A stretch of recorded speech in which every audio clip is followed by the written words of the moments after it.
Saudi আরবের তপ্ত মরুভূমিতে দেখা গেল তুষারপাত। সাদা তুষারের চাদরে ঢেকে গেছে উত্তর সৌদির বেশ কিছু এলাকা। দেশটির একাধিক অঞ্চলে তুষারপাত এবং ভারী বৃষ্টিতে বদলেছে চিরচেনা মরুভূমির দৃশ্যপট। তাপমাত্রা নেমেছে -4 ডিগ্রি সেলসিয়াসে। এমন ঘটনাতে হতবাক স্থানীয়রা।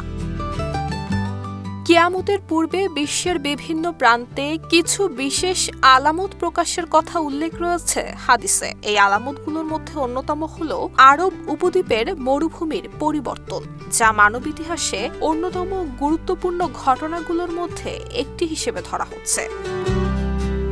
তাই মরুভূমিতে এই তুষারপাতের ঘটনাকে তাৎপর্যপূর্ণ হিসেবেই দেখছেন অনেকে।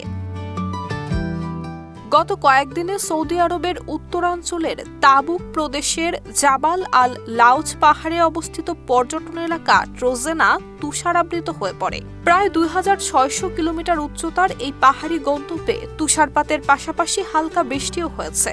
তাবুক ছাড়াও হাইল প্রদেশের হাইল শহরের আশপাশের পাহাড়ি এলাকাগুলোতে দেখা যায় তুষারপাত। এসব অঞ্চলের একাধিক ভিডিও ছড়িয়ে পড়েছে সামাজিক যোগাযোগ মাধ্যমে। RICL TMX, যুগের পর যুগ স্থাপনা থাকে মজবুত। অন্যদিকে বৈরী আবহাওয়ার মধ্যেই দেশটির আল মাজমা এবং আল ঘাত এলাকায় তুষার উপভোগ করতে ভিড় জমিয়েছেন বহু মানুষ।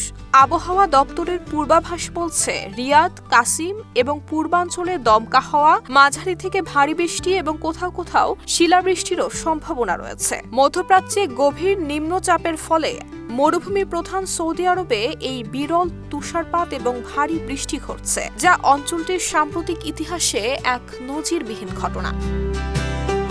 নুসরাত জাহান মেহেক, ঢাকা পোস্ট।